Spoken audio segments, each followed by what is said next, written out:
انا النهارده صحيت متاخر جدا. كنت قاعد بفكر وحاسس ان اليوم خلاص ضاع. اقعد على التيك توك شويه ولا حتى انام تاني، بس قلت لا، مش هسيبه يعدي كده حتى لو بدات متاخر، وهحاول اخليه يوم مظبوط على قد ما اقدر. يلا نبدا. طبعا اول حاجه هنعملها نعمل شاي دلوقتي علشان مش عايزين نضيع وقت كتير. نعمل شاي ونخش نذاكر على طول.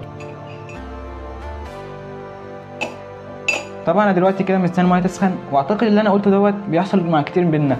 يعني كتير منا جدا بتلاقي اليوم بتاع منه هو مش عارف ازاي. يعني هو بيبدا يومه يصحى متاخر او حاجه واحده بس تبوظ في يومه يبوظ يومه كله. يعني كنت ممكن خلاص اللي هو ده انا صحيت متاخر، الفلوج ضاع والتصوير راح والمذاكره راحت وزهقت وخلاص وفاهم.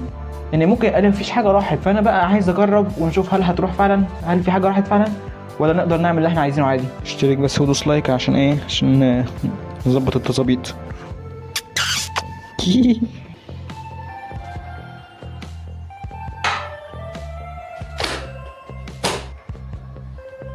بما اننا جهزنا كل حاجه خلاص، كله اتظبط، كله 100 100، فنعمل حاجه دلوقتي مهمه جدا بقى.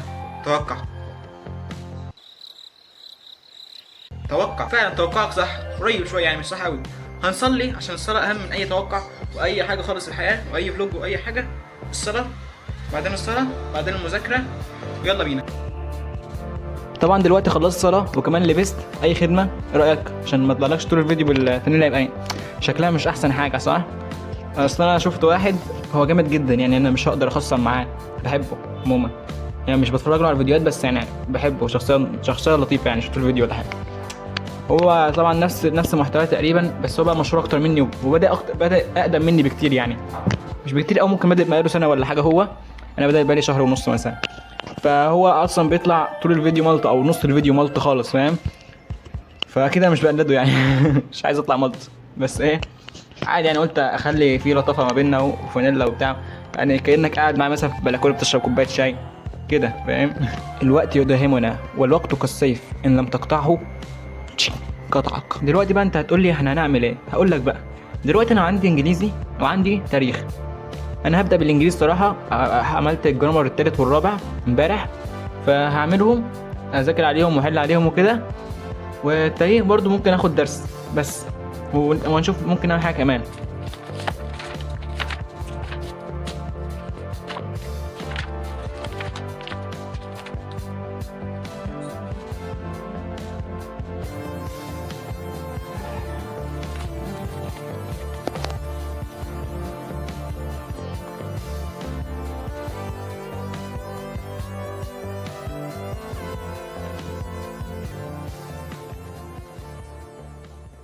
طبعا خلصت مذاكره دلوقتي. طبعا اليوم ده مش مثالي خالص، بس انا حبيت اثبت ان اللي عايز يعمل حاجه يعملها مهما كانت. اديني صورت، وانا كنت الصبح قلت خلاص ده انا كده ايه ضعت، الفلوج باظ، بس كملت وعملت فلوج غيره جميل جدا. والمذاكره كملت وذاكرت وما يئستش، وقلت انا صحيت بدري وبتاع، واقعد شويه على التيك توك واقعد شويه مش عارف ايه واضيع وقتي ويروح على الفاضي في اخر اليوم. وكمان صورت فيديو شورت اكيد نزل دلوقتي، عايزك تشوفه، هديك لقطه منه كده. تعالى اثبت لك في 20 ثانيه ان التعليم مهم جدا. اول حاجه لو حبيت تبقى لاعب كوره لازم يبقى معاك لغه، هتكلم الناس ازاي؟ تاني حاجه لو حبيت تبقى رجل اعمال عمرك ما تبقى رجل اعمال. خش شوفوا بقى على القناه، يا رب يعجبك. الفلوج جاي بقى، الفلوج جاي، انا عايزك تبقى مفوق لي عشان الفلوج جاي هيبقى مميت. هنصحى فيه الساعه 6 الصبح وهنعمل كل حاجه كاني يعني رجل مثالي، فاهمني؟ قدوه. انا هعمل يوم قدوه، يوم كده كاني فاهم اللي هو ده ايه ده. هيبقى فيه تمرين، وهيبقى فيه ان انا هصحى بدري، وهيبقى فيه كل حاجه حلوه، هيبقى فيه التزام من حيث الالتزام اللي هو الالتزام بكل شيء. بس ويا رب الفيديو ده يكون عجبك، ودوس اشتراك ولايك عشان نظبط الكلام كده ونعمل فيديوهات احلى.